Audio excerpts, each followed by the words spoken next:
This is Amrita Konar.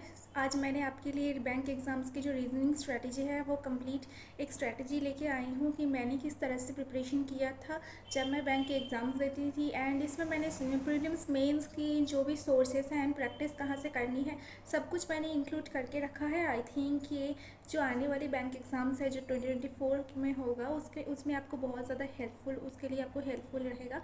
और आज मैं पीपीटी में वीडियो बनाया है। आई थिंक आपको ये काफ़ी पसंद आएगा। और अगर आपको पसंद नहीं भी आता है तो भी कमेंट कीजिए, और अगर पसंद आते हैं इस तरह की फॉर्मेट तो भी आप बताइए, ठीक है। तो चलो स्टार्ट करते हैं। पहले हम आते हैं कि जो प्रीलिम्स में किस तरह के, ओके इसको साइड कर देते हैं। प्रीलिम्स में किस तरह के टॉपिक्स आते हैं एंड उसके बाद हम आएगा कि प्रीलिम्स में जो सोर्सेस क्या होना चाहिए। एंड उसके बाद हम मेंस में आते हैं, ठीक है। तो प्रीलिम्स में जो हमारी दो पार्ट है, एक है मिसलेनियस और एक है आपकी पाजल्स। मिसलेनियस में हमारे आते हैं सिलोजिज्म, इनइक्वालिटी आते हैं, अल्फान्यूमेरिक सीरीज आते हैं, आपकी कोडिंग डिकोडिंग आते हैं एंड आपके ब्लड रिलेशन आते हैं। इस जो 35 क्वेश्चन आते हैं, ठीक है, मान लो उसमें 15 क्वेश्चन इस मिसलेनियस टॉपिक से आएगा, बाकी जो 20 मार्क्स है वो आपकी पाजल से आएगा।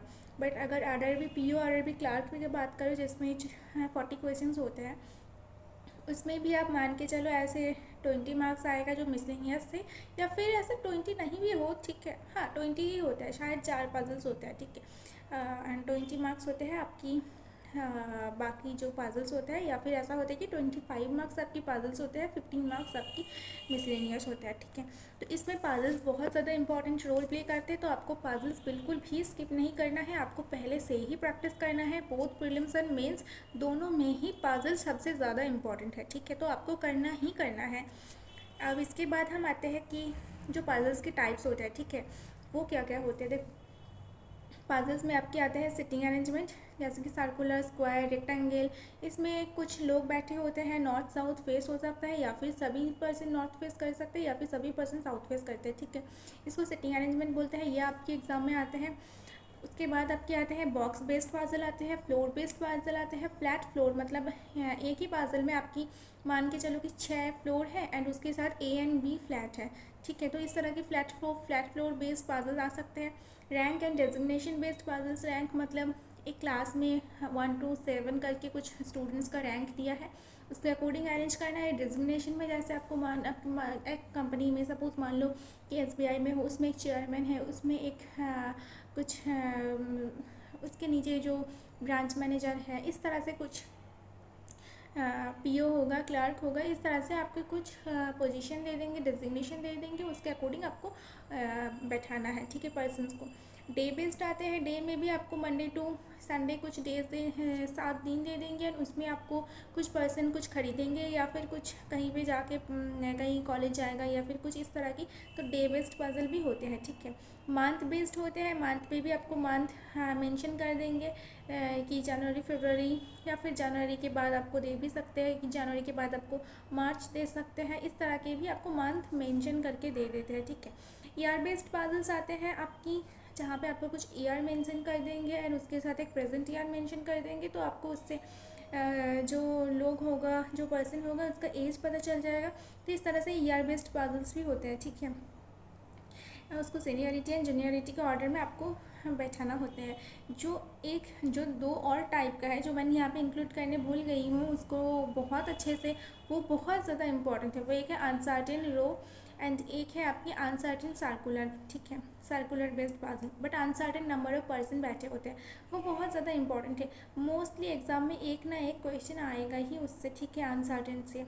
अनसर्टेन सर्कुलर बेस्ड जो पजल होते हैं वो थोड़ा सा टफ होता है, तो आपको वो पहले से अच्छे से प्रैक्टिस करके जाना है, ठीक है।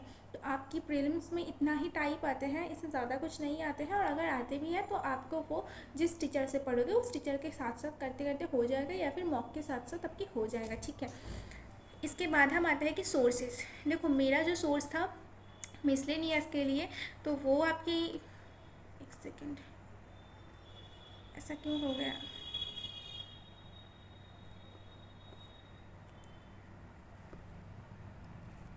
ठीक है, जो हो रहा हो कुछ हाँ ठीक है। जो सोर्स था मेरा मिसलेनियस के लिए, मैंने अड्डा की जो सौरभ सर है उनसे मैंने किया था। सौरभ सर बहुत ही अच्छा है, सारे टॉपिक्स बहुत अच्छे से समझाया था, बट सौरभ सर की जो क्लासेस है वो बहुत ज़्यादा लेंदी है। ठीक है, तो अगर किसी के पास टाइम है तो आप डेफिनेटली देख सकते हो, बट अगर किसी के पास टाइम नहीं है तो आप अंकुश सर से कर सकते हो या फिर संजय सर से कर सकते हो। ठीक है, इसके बाद हम आते हैं कि पाजल्स के लिए अभी का जो सबसे ज़्यादा मुझे अच्छा लगता है वो है Sanjay sir. The art of reasoning करके एक चैनल है, उसमें जो पढ़ाते हैं। ठीक है, सर एकदम बेसिक जैसे हम करते हैं कि पॉसिबिलिटीज़ लेके सॉल्व करना, उस तरह से ही कराते हैं, तो आपको बहुत अच्छे से समझ आएगा। अंकुश लंबा सर से मैंने किया था क्योंकि उस टाइम पे मुझे संजय सर के बारे में नहीं पता था, बट अभी अगर मुझे किसी ने बोलते तो मैं डेफिनेटली संजय सर को ही सजेस्ट करूँगी। ठीक है, इसके बाद हम आते हैं कि प्रैक्टिस। आपको कंसेप्ट के साथ साथ आपको प्रैक्टिस, कंसेप्ट क्लियर जब करोगे उसके साथ साथ आपको प्रैक्टिस भी करना है। प्रैक्टिस जो मैंने पहले करती थी वो था क्विजेस। ठीक है, क्विजेस सोर्स से मैंने करती थी, जैसे कि अड्डा में आपकी 15 मार्क्स के क्विज आते हैं। ठीक है, या फिर 10 मार्क्स के भी आते हैं। प्रैक्टिस मॉक में आपकी क्विज मिल जाएगा फ्री में। प्रैक्टिस मॉक में आपको मिनी मॉक्स भी मिल जाते हैं जो बहुत ही अच्छा कंटेंट होते हैं, एंड गाइडली, स्मार्ट किड है, इन सब से आपको क्विजेस मिल जाएगा। ठीक है, फ्री में। तो प्लीज़ आप फ्री में जो क्विजेस होते हैं उसको अटेम्प्ट कीजिए, क्योंकि इससे ही आपकी जो बेस है वो क्लियर होगा और आपको कुछ भी बुक्स की ज़रूरत भी नहीं पड़ेगा मेंस के लिए, आई मीन रीजनिंग के लिए। ठीक है, तो आप इससे क्विजेस से अच्छे से प्रैक्टिस कीजिए, आपकी एकदम कंसेप्ट क्लियर हो जाएगा, प्लस उसके साथ साथ आपकी स्पीड भी इंक्रीज़ हो जाएगा क्योंकि यहाँ पे टाइमर मेंशन होते हैं। उसके बाद आपको टेलीग्राम की जो पीडीएफ होते हैं, ठीक है, वो आपको सॉल्व करना है क्योंकि आपको ऑफलाइन में भी प्रैक्टिस करना है। तो जैसे कि मान लो किसी का भी टेलीग्राम चैनल, जैसे अंकुश सर के अगर टेलीग्राम चैनल ज्वाइन करते हो तो आपको वहाँ पे बहुत सारे पीडीएफ्स मिल जाएगा, तो आप उससे कर सकते हो। ठीक है, उसके बाद हम आते हैं कि सेक्शनल टेस्ट देना है आपको। जब आपकी सिलेबस 70 to 80% कम्प्लीट हो जाएगा तब आपको सेक्शनल टेस्ट देना है। ठीक है, उसके बाद आपको फुल लेंथ मॉक टेस्ट देना है, जैसे मैंने आपको बताया है कि अभी आप वीक में 2 to 3 full length mock test दीजिए। जब एग्ज़ाम आ जाएगा तब आपको डेली एटलीस्ट एक फुल लेंथ मॉक तो देना ही है।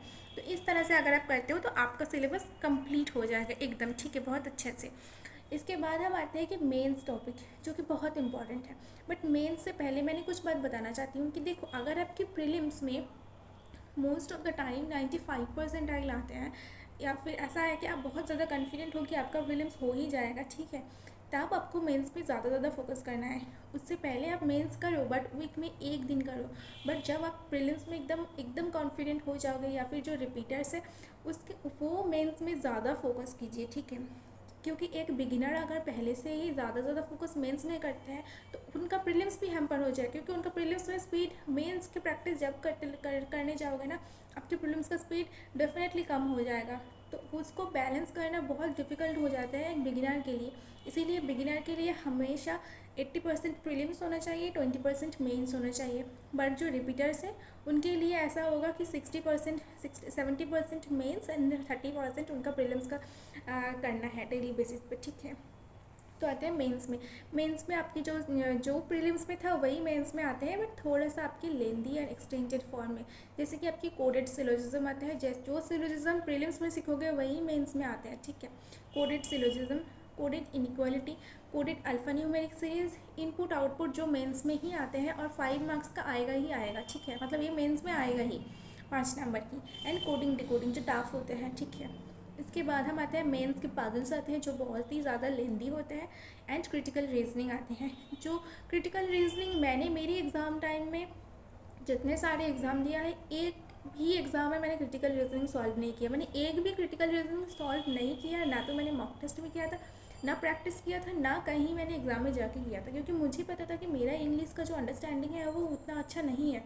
तो अगर मैं क्रिटिकल रीजनिंग करने जाऊँ तो मेरा सब कुछ गलत हो जाएगा। ठीक है, तो इसीलिए मैंने हमेशा ये जो मिसलेनियस के टॉपिक है ऊपर में लिखा है यही करती थी, एंड मेंस का पाजल्स करती थी। ठीक है, एग्ज़ाम में भी मैंने यही किया था और मेरा सिलेक्शन भी हो गया। क्रिटिकल रीजनिंग छोड़ते भी हो तो कोई दिक्कत नहीं। आजकल जो बोल रहा हूँ कि क्रिटिकल रीजनिंग ना करो तो कुछ नहीं होगा, ऐसा बिल्कुल नहीं है। क्रिटिकल रीजनिंग बस वही अटेम्प्ट करते हैं और उसका ही ठीक होता है जिनका इंग्लिश में अंडरस्टैंडिंग बहुत अच्छा है। ठीक है, अदरवाइज अगर क्रिटिकल रीजनिंग करने जाते हो ना तो आपकी गलत डेफिनेटली होते हैं, मतलब मोस्टली केसेस में गलत ही होते हैं अगर अंडरस्टैंडिंग अच्छा नहीं है तो। अब आते हैं कि मेंस का जो सोर्सेस है, देखो, जो मैंने आपको संजय सर बताया कि द आर्ट ऑफ रीजनिंग, उनका ही PYQ पेपर्स आते हैं, ठीक है। जैसे 2021 एंड 23 में, ये 3 साल में जितने सारे एग्ज़ाम्स हुआ है, IBPS PO clerk mains, SBI PO mains, SBI junior associate mains, RRB PO mains, RRB clerk mains, इन जो 6 एग्ज़ाम्स है बैंक की, इनका जो 3 साल में जो PYQ पेपर्स है, इनको सॉल्व कीजिए। अगर आप इतना सॉल्व करते हो तो आपका मेंस का 50% मान लो, मतलब आई मीन बेस आपका क्लियर हो जाएगा, वो कैसे सॉल्व करना है, क्या करना है। इसके बाद आपको खुद से प्रैक्टिस करना है, क्योंकि मेंस ऐसा है कि आपको सोर्सेज लिमिटेड रखना है और आपको प्रैक्टिस खुद से, मतलब सेल्फ प्रैक्टिस आपको ज़्यादा से ज़्यादा करना है, ठीक है। ऐसा नहीं कि बहुत सारे सोर्सेज गैदर कर लिया है और कुछ पढ़ाई नहीं हो रही है, ऐसा नहीं करनी है। आपको सोर्सेज लिमिटेड रखना है, बट प्रैक्टिस बहुत ज़्यादा करनी है, ठीक है। तो मेंस के लिए मैंने मॉक टेस्ट भी किस तरह से देना है वो भी मैंने बताया। अगर आप बिगिनर हो अभी, तो आप वीक में एक मेंस का मॉक टेस्ट दे सकते हो, उसमें जो रीजनिंग का क्वेश्चन आएगा वो सॉल्व कीजिए, ठीक है। और अगर रिपीटर हो तो मेंस में अभी आप 2 मॉक दे सकते हो, या फिर आप बहुत सारे क्वेश्चन भी सॉल्व कर सकते हो, बट हाँ, जो बिगिनर्स हैं उनके लिए एक मेंस मॉक वीक में देना ही ठीक रहेगा, ठीक है। तो बस इतना ही। एंड अगर आपको कुछ भी डाउट है तो आप मेरे कमेंट सेक्शन में बता सकते हो, बट मुझे नहीं लगता कि जो मैंने अभी शेयर कर दिया है इसके बिना आपको कुछ और करना है। तो ये मेरा रिक्वेस्ट है कि प्लीज़ बहुत सारी जगह पे, मतलब बहुत सारे सोर्सेज मत यूज़ कीजिए। जितना सोर्सेज बेनिफिशियल है, जो सबसे अच्छा है, मैंने वही रखा है, ठीक है। अगर मैंने कर पाया तो आप भी कर लोगे डेफिनेटली। तो बस इतना ही करते रहो प्रैक्टिस डेली बेसिस पे, जो मैंने सोर्सेज रख दिया है यहाँ पे। And that's it. Thank you, take care and bye bye.